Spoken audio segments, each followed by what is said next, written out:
وہ حضرت شیخ سعدی رحمۃ اللہ تعالی علیہ آپ مہمان نواز بڑے تھے حضرت سعدی. کچھ لوگ نا بڑے مہمان سارا دن یہی سوچتے رہتے ہیں کسی کو کھلانا کیسے. جی دنیا آوے کھا کھا جاوے تے راضی ہوے بلا.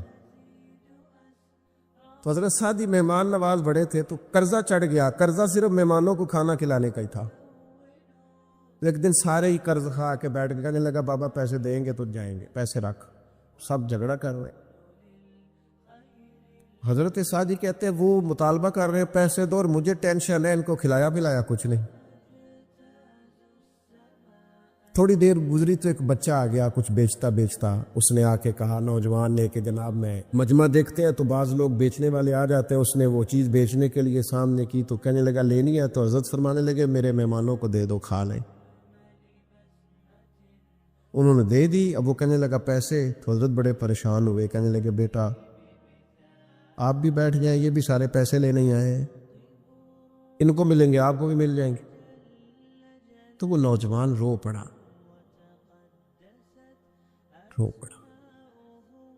کہنے لگا حضرت صاحب میں تو یتیم ہوں, بہنیں اور ماں انتظار کر رہی. حضرت بڑے پریشان ہو, یہ کیا ہو گیا. فٹافٹ سوچنے لگے کہیں سے بندوبست ہو اور اس کو میں فارغ کروں. وہیں بیٹھے تھے کہ ایک عقیدت مند نذرانہ لے کے آیا. ڈھیر سارا نذرانہ پیش کیا. حضور میرا دل کرتا ہے, اور حضور کا فرمان ہے جو بن مانگے ملے وہ اللہ کی طرف سے, اسے قبول کرو جو بغیر چاہت کے آئے. تو اس نے نظر پیش کی تو وہ ڈھیر سارا نذرانہ تھا. حضرت نے جن کے پیسے دینے تھے سب کو دیے, اس کو بھی دیے. سب قرضے ادا کر کے بھی تھوڑے سے بچ گئے. تو ایک بندہ صاحب دل تھا, کہنے لگا حضرت ہم بڑے دنوں سے آ رہے تھے, پیسے نہیں مل رہے تھے, آج کیسے مل گئے. فرمانے لگے تم میں کو رونے والا کوئی نہیں تھا. ایک بھی رونے والا ہو تو باقیوں کا کام بھی. بولے سنو نا حدیث ہے بہقی شریف میں. حضرت حیثم بن مالک رضی اللہ تعالیٰ عنہ فرماتے ہیں نبی پاک علیہ السلام خطبہ دے رہے تھے, تقریر فرما رہے تھے. حضور کی باتیں دلوں کے میل کچیل اتارتی چلی جا رہی. فرماتے ایک شخص نبی پاک علیہ السلام کے سامنے بیٹھ کر حضور کی گفتگو سن رہے تھے, وہ رو پڑے. ساری گفتگو چھوڑ کے نبی پاک صلی اللہ تعالیٰ علیہ وسلم کی توجہ اس شخص کی طرف ہو گئی. ہوا کیا ہے؟ وہ تقریر سنتے بات سنتے بس رو پڑے. تو نبی پاک علیہ الصلوۃ والسلام فرمانے لگے آج اگر وہ سارے مومن بھی یہاں موجود ہوتے جن کے گناہ پہاڑوں کے برابر وزنی ہوتے تو اس ایک بندے کے رونے کی وجہ سے اللہ سب کی بخشش فرما دیتا. اور نبی پاک علیہ الصلوۃ والسلام فرمانے لگے یہ رویا ہے تو اس کے رونے پر فرشتے بھی روئے ہیں, اور فرشتے دعا کر رہے ہیں کہ اے اللہ یہ جو نہیں روتے نا ان کے حق میں ان کی سفارش قبول کر لے جو تیری بارگاہ میں روتے ہیں, جو تیرے حضور عرض گزار ہوتے ان کی سفارش قبول کر لے, ان کے حق میں قبول کر لے. اور بڑا رو لیا ہے فیکٹری کے مالک کے سامنے, بڑا رو لیا امیروں کے سامنے, مالداروں کے سامنے, تگڑے رشتہ داروں کو مائل کرنے کی بڑی جد و جہد کر لی. اس وقت سحری میں اٹھ کے رب کے حضور نہ روئے. رو کے دیکھ لیا ساری دنیا کے سامنے, کچھ رب کے سامنے رو کے نہ دیکھ لیں. اب اسے کہے نا, اب حضور کی بارگاہ میں عرض کر کے نہ دیکھ لیں, اب اپنے اللہ کی جانب رجوع نہ کریں. دیکھو نا نبی پاک صلی اللہ تعالیٰ علیہ وسلم نے ہمیں فرمایا تمہارے آنسو قدر والے ہیں, رب رسول کی بارگاہ میں بہانا, ان کو ضائع نہ کرنا. عزیز بھائیوں یہ آنسو جو اللہ رسول کی بارگاہ کی طرف بہتے ہیں یہ اللہ کی رحمت کو متوجہ کرتے ہیں, یہ مالک کریم کے کرم کو مائل کرتے ہیں. ہمارا مسلح آباد ہونا چاہیے. وہ مجھے ایک دوست کہنے لگے صرف دعا کرنے سے کیا ہوتا ہے. میں نے کہا دعا کرنے سے پہاڑ ہل جاتے ہیں اپنی جگہ سے. میرے رسول پاک رات کو دعا کریں تو صبح فاروق اعظم جیسے لوگ آ جاتے ہیں دین اسلام. نبی پاک علیہ السلام رات دعا کریں نا, دعا, اور بدر کی رات حضور دعا کریں تو اللہ 7,000 فرشتوں کو بھیج دیتا ہے مسلمانوں کی مدد کے لیے. صحابہ فرماتے ہیں میدان بدر میں ہم کسی کو قتل کرنا چاہتے تھے لیکن اس کی گردن پہلے سے کٹ کے گر جاتی تھی, فرشتے آئے ہوئے تھے. آج ہمارے ساتھ اللہ کی مدد ناراض ہو گئی ہے, ہم سے رب کی مدد ناراض ہے. ہماری مجموعی غلطیاں، قومی کوتاہیاں، بددیانتیاں، رشوت خوریاں، ہمارے جھوٹ، ہماری بد اخلاقیاں، مجموعی طور پر سوسائٹی کی مادہ پرستی، اخلاقی رویوں کی گراوٹ، لوٹنا، اپنا حصہ وصول کرنا، جگہ جگہ پہ کمیشن مقرر کرنے، ہر شخص کا ذات کے لیے سوچنا، اللہ کی مدد پھر روٹ جایا کرتی ہے، ناراض ہو جایا کرتی ہے۔ سب سے ضروری کام یہ ہے، سب سے ضروری کام کہ اللہ کی مدد شامل ہو، سب سے۔ میرے عزیز، اگر اس کی بارگاہ میں رونا آ جائے نا، اس کی بارگاہ میں اسے منانا آ جائے، تو پھر تو کیفیات ہی کچھ اور ہو جاتی ہے۔ کتنا کو روئیں بھلا؟ حضور فرماتے ہیں بہت لمبا تم نہ بھی نہ رونا، اگر مکھی کے یا مچھر کے پر کے برابر بھی تمہارے آنسو نکل گئے نا، میں اب اس سے زیادہ کیا آپ کی بارگاہ میں بات عرض کروں۔ حضور فرماتے ہیں ایک مکھی اور مچھر کے پر کے برابر بھی تیری آنکھ سے آنسو نکل آیا، شرط یہ ہے نکلے ریاکاری کے لیے نہیں، نکلے اللہ کی رضا کے لیے، اس کی خشیت میں نکلے۔ فرمایا اگر مکھی کے پر کے برابر بھی تو رو پڑا تو اللہ تعالیٰ تیرے لیے دوزخ سے آزادی لکھ دے گا۔ اور نبی پاک صلی اللہ تعالیٰ علیہ وسلم نے بیان فرمایا ہے، حضور فرماتے جو اللہ کے خوف سے رو پڑے نا، جس طرح بھینس، بکری، گائے کے تھنوں سے نکلا ہوا دودھ دوبارہ تھنوں میں نہیں نہ جاتا، اسی طرح جو رب کی یاد میں رو پڑے وہ دوزخ میں نہیں جاتا۔ یہ مثال دیکھیں کیسی دی حضور نے سمجھانے کی۔ اگر کبھی رونا آئے اس کے لیے تنہائی کا انتخاب کرے، مجموع میں نہیں۔ ایک بندے کو حضرت عمر نے مجمع میں روتا دیکھا تو فرمایا یہ کام تو اکیلے میں کرتا، تیرے لیے برکت والا ہوتا، تیرے آنسو نکلے، تیرے رخساروں پہ بہے۔ اور شیر خدا تو شیر ہے نا، حضرت مولا علی شیر خدا فرماتے اگر تیری آنکھوں سے کبھی آنسو نکلے نا اللہ کی یاد میں، حضور کی محبت میں، تو فرمایا ان آنسوؤں کو پوچھنا نا، ان کو چہرے سے صاف نہ کرنا، یہ تو آنسو اس قابل ہیں کہ تیرے رخساروں پہ رہیں، یہ تو روشنی ہے تیرے چہرے کی، ان کو پوچھنا نا۔ حضرت علی رضی اللہ تعالیٰ عنہ نصیحت کرتے انہیں رہنے دے، یہ آنسو بڑا قیمتی ہے، یہ نکلا تیری آنکھ سے ہے پر کسی کا ہو کے نکلا، نکلا تیری آنکھ سے ہے پر کسی کے لیے نکلا، نکلا تیری آنکھ سے ہے پر اس نے تجھے بتایا ہے کہ تیرے وجود میں، تیری دھڑکنوں میں، تیرے جذبات میں کسی اور کا بھی حصہ ہے۔ یہ رب رسول کی رضا کے لیے چھلکا ہے۔ میں کہوں گا ماؤں سے پریشان ہے بیٹے، سحری میں دامن پھیلا دو رب کی بارگاہ۔ میں کہوں گا والد سے سفارشیں تم نے بڑی ڈھونڈ لی، جدوجہد بڑی کر لی، یاروں سے بڑا کہہ لیا کہ بیٹے کو باہر بھیجنا ہے، کوئی کاروبار ٹھیک کرنا ہے، اب کچھ دروازہ اللہ کی رحمت کا بھی تو کھٹکھٹاؤ نا۔ اور میرے نبی پاک علیہ السلام نے گارنٹی دی ہے، فرمایا ماں باپ اولاد کے لیے جو بھی مانگے اللہ اپنے فضل سے عطا فرماتا ہے۔ اللہ کی بارگاہ کی طرف رجوع کرے، زیادہ توجہ رب کی جانب، اتنا نہ دوڑے بندوں کے پیچھے، اتنا نہ منائیں بندوں کو، اللہ کی طرف توجہ، اپنے رب کی بارگاہ میں رونا، اللہ رسول کے حضور حاضر ہونا ہے۔ آپ دیکھیے زمانہ سو جاتا اور میرے رسول مصلی بچھا کے کھڑے ہو جاتے، او یار کھیتی باڑی کر کے نہیں، محنت مزدوری کر کے نہیں۔ جناب عائشہ کہتی ہیں میں یہ بھی دیکھتی کہ حضور ایک آیت شروع کرتے تو ساری رات اسی کو پڑھتے، اور میری نظر جاتی تو قدم مبارک پہ ورم آ جاتا۔ یار نماز پڑھ کے، اتنی مشقت کر کے، اتنی جد و جہد کر کے ورم آ گیا، یا رسول اللہ اتنی محنت کیوں کرتے ہو؟ فرمایا افلا اکون عبدا شکورا، کیا میں اپنے رب کا شکر گزار بندہ نہ بنوں؟ صحابہ کا ذوق عبادتوں کا، ریاضتوں کا، تلاوتوں کا، طبیعت ہے ان کی، وہ ایک دوسرے کو، حضرت مولا علی شیر خدا کرم اللہ تعالیٰ وجہ الکریم کے زمانے میں روم کے بادشاہ نے کہا یار یہ مسلمانوں کا پتہ تو کرو، یہ آخر کیوں اتنے زیادہ مجاہد ہیں؟ اس زمانے میں جاسوس بھیجنے کا مزاج تھا، اب تو جاسوس پکڑا جاتا ہے، اب تو جاسوس، اور جاسوسی کا شوق ویسے آج بھی ہے۔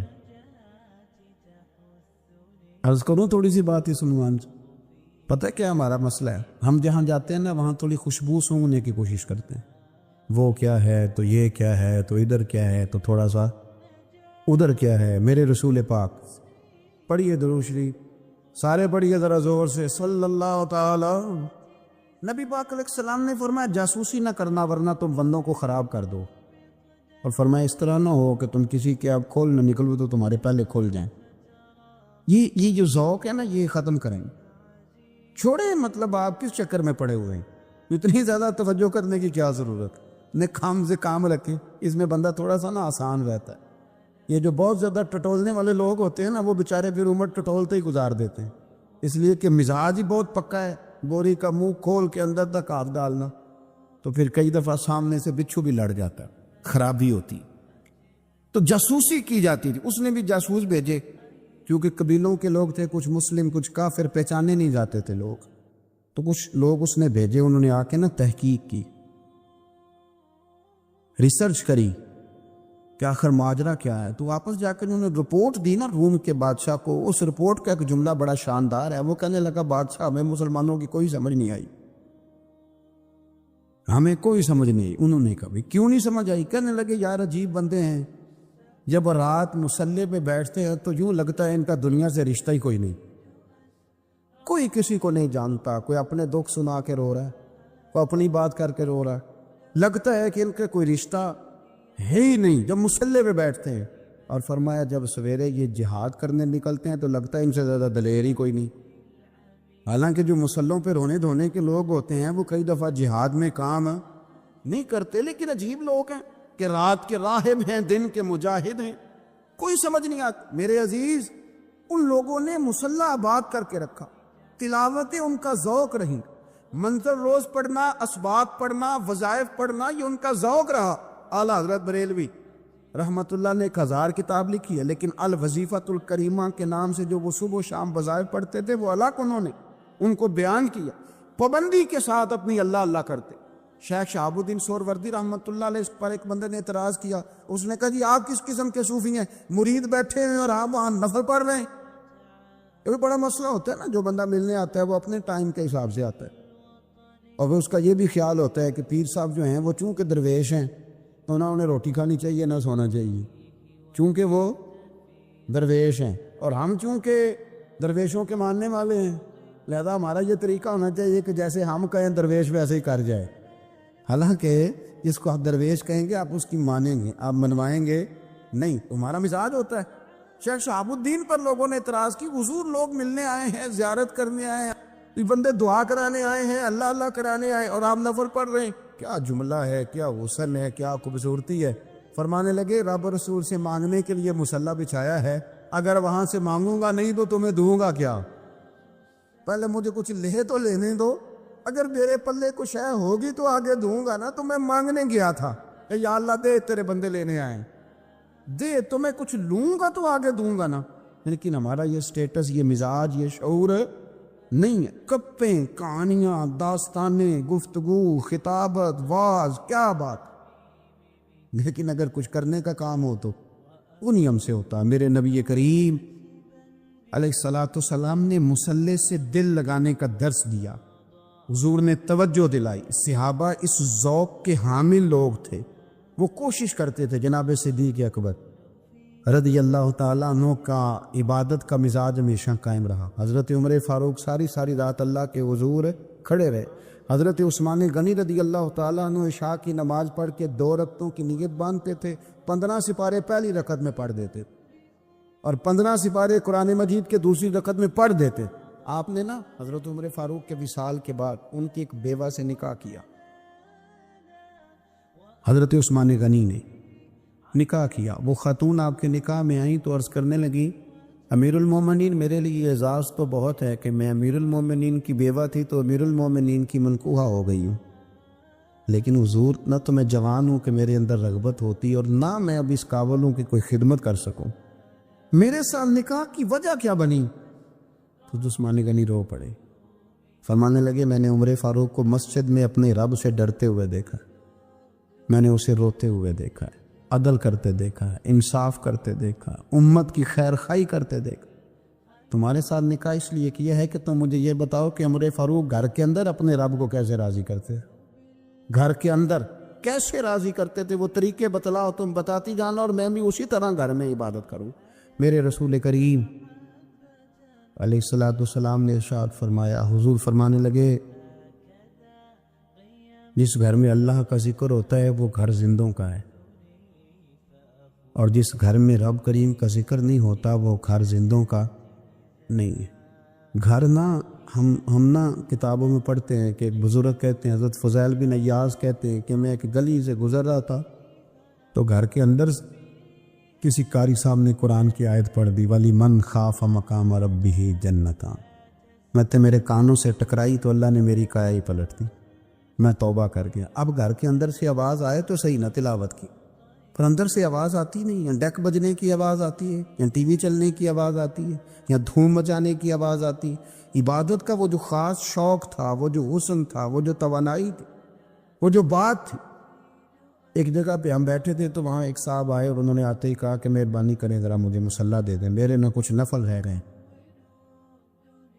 تو میں نے وضو کر لیا تو کوئی مصلی مل جائے، مصلی انہیں دے دیا گیا، وہ مصلی لے کے چلے گئے۔ تو پیچھے ایک صاحب نے تبصرہ کیا، کہنے نے کتنا ریاکار بندہ ہے، لوگوں کو دکھا رہا ہے کہ میں نفل پڑھتا ہوں، ہے کوئی بات کرنے والی؟ میں نے اسے کہا، میں نے کہا تو مہربانی کرنا، اس طرح کی ریاکاری تو بھی کر، پکڑ مصلی اور جا تو بھی تھوڑی ریاکاری کر کے آ، اٹھ ذرا، شکر کر کوئی یہ ریاکار بھی ملا ہے، کوئی نفل پڑھ کے ریاکاری کر رہا ہے۔ اللہ کا میں کہتا ہوں کو پڑھے تو صحیح نہ یار، یہ کوئی دور ہے نفل پڑھنے کا؟ اس میں تو لوگوں کا مزاج ہی نہیں، طبیعت ہی نہیں۔ میں نے کہا چل مہربانی کر یہ لے مصلی اور تو بھی جا تھوڑی سی، یا کاریا ریاکاری کرو تو صحیح نا، مزاج ہی نہیں، ذوق۔ جمعے کی نماز پڑھ کے یوں دنیا بھاگتی ہے، او ہو پتہ نہیں کون سی پیچھے آگ تھی جو بجھائی جائے گی، اور آج تک لوگ مسئلہ پوچھ رہے ہیں کہ جمعے کی بعد والی سنتیں کتنی ہوتی ہیں۔ میں نے کہا کتنے سال ہو گئے جمعہ پڑھتے، کتنے سال ہو گئے، ابھی تک سنتوں کا نہیں پتہ، ابھی تک نہیں علم کے پہلے کتنی رکھتے ہیں اور بعد میں کتنی رکھتے ہیں۔ فجر کی سنتیں کب پڑھنی چاہیے؟ سنو فجر کی سنتوں کے بارے۔ میرے رسول کریم سید عالم صلی اللہ تعالیٰ علیہ وسلم سے ایک صحابی نے پوچھا تھا، حضور میری فجر کی سنتیں رہ گئیں یا رہ جاتی ہیں تو حکم کیا ہے؟ کیا انداز ہے حضور کا؟ بخاری مسلم کے لفظ سنو، حضور سید عالم صلی اللہ علیہ وسلم فرمانے لگے، اس نے کیا پوچھا تھا، حضور جواب کیا دیتے ہیں؟ فرمایا فجر کی سنتیں کبھی نہ چھوڑنا، فجر کی پہلی 2 سنتیں کبھی نہ چھوڑنا۔ یا رسول اللہ صلی اللہ تعالیٰ علیہ وسلم میری رہ گئی ہیں، رہ جاتی ہیں۔ فرمایا فجر کی 2 سنتیں نہ چھوڑنا، فرمایا فجر کی پہلی 2 سنتیں مجھے دنیا اور دنیا کے اندر جو کچھ ہے وہ سب سے زیادہ پیاری ہے۔ فجر کی 2 سنتیں دنیا اور دنیا میں جو کچھ ہیں مجھے وہ سب سے زیادہ پیاری ہیں، اس لیے فجر کی سنتیں نہ چھوڑ۔ اپنا ذوق، اپنی طبیعت، ہم نے نا ذوق غلط بنا لیا ہے۔ اگر 20 بندے کہہ بھی دیں گے تو نے بڑی شاندار تلاوت کیا تو کیا اس سے بنے گا؟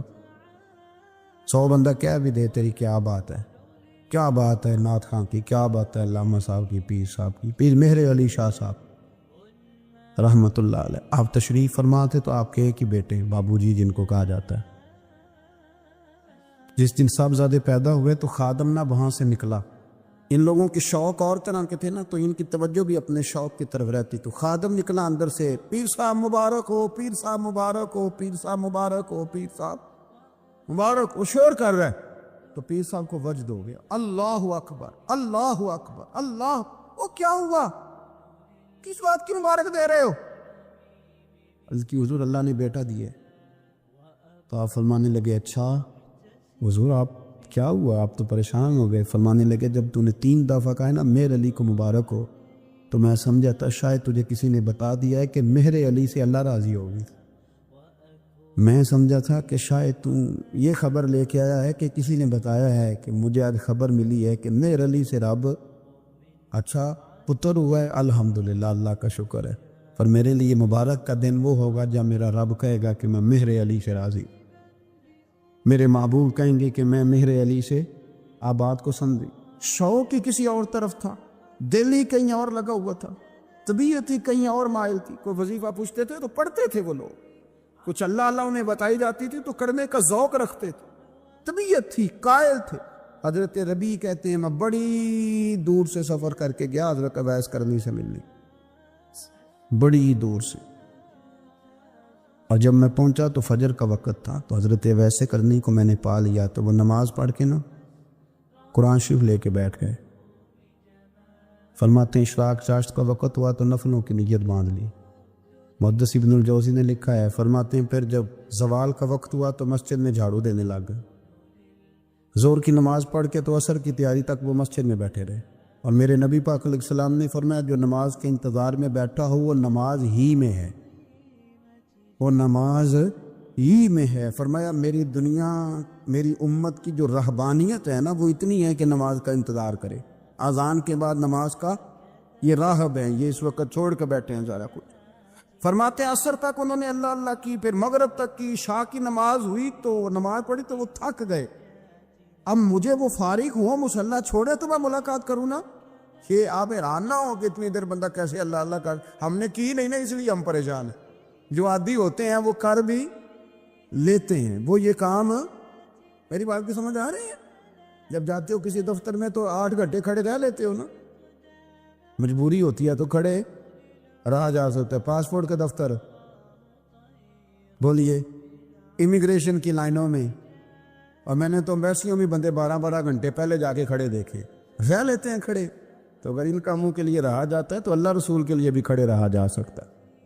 تو فرمانے لگے کہ جب عشاء کی نماز کے بعد آخر انسان تھے، تھک گئے، نیند کا غلبہ ہوا تو تھوڑی ایسے آنکھ بند ہوئی تو کھلی تو رونے لگے۔ حضرت ویسے کرنی، رو کے کہنے لگے مالک مجھے غافل تو نہ کر، ابھی میں نے کیا بھی کچھ نہیں، دن ختم ہو گیا، کوئی نفل نہیں، کوئی اللہ اللہ نہیں، اللہ مجھے غافل نہ کر، میری مدد فرما۔ فرماتے ہیں جب وہ روئے تو میرے ساتھ جو شخص تھا میں نے کہا اٹھو چلیں، کہنے لگا حضور ملا نہیں۔ فرمایا جو میں لینے آیا تھا وہ مجھے مل گیا، جو میں ان سے سیکھنے آیا تھا وہ مجھے نصیب ہو گیا، اب اور میں نے کیا لینا، ختم ہو گئی، اٹھو چلیں۔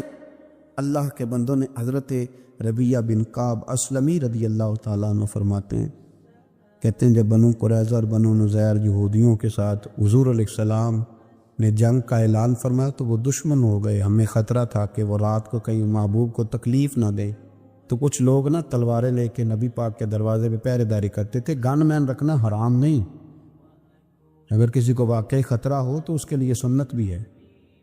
حضرت علی المرتضیٰ تلوار لے کے حضور کے گھر کا پہرا دیتے تھے۔ حضرت ربیہ بن کعب اسلمی رضی اللہ تعالیٰ عنہ فرماتے ہیں کہ رات میری ڈیوٹی تھی کہ میں حضور کے گھر کا پہرا دوں گا، تو فرماتے ہیں میں باہر سن رہا تھا، ساری رات ہی میرے نبی پاک نے اللہ کی تسبیح پڑھی، ساری رات، کبھی تسبیح، کبھی تہلیل، کبھی تحمید، کبھی تکبیر، ساری رات۔ فرماتے ہیں ساری رات حضور پڑھتے رہے اور ساری رات ہی میں سنتا رہا، مجھے اونگ آ گئی، میری آنکھ لگ گئی، حضور ابھی پڑھ گئے، میں تھک کے سو گیا۔ اور فرماتے ہیں جب میری آنکھ دوبارہ سے کھلی تو میرے کانوں میں پھر کوئی چیز گونجی تو میں نے کان لگایا تو میرے حبیب ابھی بھی اللہ کو یاد کر رہے۔ ساری رات حضور رب کی عبادت کرتے، اسی لیے تو کہا یا ایھا المزمل قم اللیل الا قلیلا، حبیب ساری رات تو نہ جاگا کر، تھوڑا آرام بھی کر لیے گا۔ میرے بھائی اپنا مصلی، اپنی عبادات، اپنے وظائف، اللہ اللہ جو آپ نے کسی سے سیکھی ہے اس کو کبھی کمزور نہ ہونے دیں۔ شجرہ شریف جو کسی بزرگ سے آپ لے لیتے ہیں تو کیا رسم ہے کوئی؟ اس پہ کچھ لکھا ہوتا ہے، وہ پڑھنے کے لیے دیا جاتا ہے، اس پہ لکھا ہوتا ہے کہ یہ اللہ اللہ آپ نے کرنی ہے۔ ساری زندگی کسی اسکول میں داخل ہو گئے اور وہاں جا کے آپ نصاب ہی نہ پڑھیں، کتاب ہی نہ کھولیں تو پاس ہو جائیں گے؟ وہ کہتے ہیں میں 20 سال جاتا رہا ملا کچھ نہیں، تو آپ نے لیا کیا ہے؟ ایک اتنی سی کتاب تھی، اس کو تو کھول کے آپ دیکھ نہیں سکے، اس کے وظائف تک تو رسائی نہ ہوئی، اس لیے کہ اللہ اللہ کرنا مشکل ہے اور تصویر کھنچانا یہ آسان کام ہے۔ تو جو آسان ہے اس طرف ہماری توجہ لگی رہتی ہے اور جو مشکل ہے اس طرف ہم ذوق پیدا نہیں کرتے۔ تیرے رسول پاک علیہ وسلم نے فرمایا بندہ اللہ کے سب سے قریب اس وقت ہوتا ہے جب وہ سجدے کی حالت میں ہوتا ہے۔ کس کے قریب ہوتا ہے؟ اللہ کے سب سے قریب ہوتا ہے، وہ بڑا نیڑے ہے رب کے، بڑا قریب ہے، اس لیے کہ وہ حالت سجدہ میں، وہ جب سجدے کرتا ہے نا اس کی بارگاہ میں جب جھک جاتا ہے۔ آپ ذرا سجدے کی کیفیت دیکھیں نا، زبان بھی یہاں ہے، آنکھ بھی یہاں ہے، کان بھی، عقل بھی ساری، اس نے سارا کچھ رکھ دیا سجدے۔ آپ وہ کبھی پیچھے جائیں تو دیہاتوں میں کہا جاتا تھا ناک سے نکیریں نکالو، بہت بڑی سزا ہوتی تھی نا، ناک سے نکیریں نکالو، بڑی سزا ہوتی تھی۔ تو اس نے کہا مالک مجھے کسی نے کہا نہیں، پر دیکھنا میں نے رکھ دی ساری عقل سجدے میں، اور رکھ کے کہا کیا؟ سبحان ربی یل، اللہ میں پست ہوں تو اعلیٰ، اللہ تو میرا رب ہے اور تو سب سے اعلیٰ اتنا. اور فرمایا جب یہ اس کیفیت میں ہوتا ہے تو پھر یہ اپنے رب کے قریب ہوتا ہے. کثرت عبادت، نوافل. ہمارے ہاں عمرے کی قرآن اندازی محفلوں پہ ہونے لگ گئی ہے، حالانکہ حدیث سے ثابت نہیں. میں دوستوں سے کہتا ہوں جائز ہے، کرنی چاہیے، عمرے کی قرآن اندازی جائز ہے، پر کسی حدیث میں نہیں آئی کہ قرآن اندازی کرو عمرہ کرو. حدیث میں قرآن اندازی یہ آئی ہے کہ نبی پاک علیہ السلام نے فرمایا تمہیں پتہ چل جائے نا پہلی صف کا ثواب کتنا ہے، تم قرآن اندازی کرو. عمرے کی قرآن اندازی کا تو پوسٹر چھپتا ہے، تو یہ والی قرآن اندازی کب ہونی ہے؟ ہونی چاہیے کہ نہیں؟ حضور نے فرمایا تمہیں پتہ چلے کہ اس کا ثواب کتنا تو تم قرآن اندازی کرو، تم قرآن ڈالو. جب آپ نماز پڑھ رہے ہوتے ہیں، جب آپ کا مصلی آباد ہوتا ہے، صلاح الدین ایوبی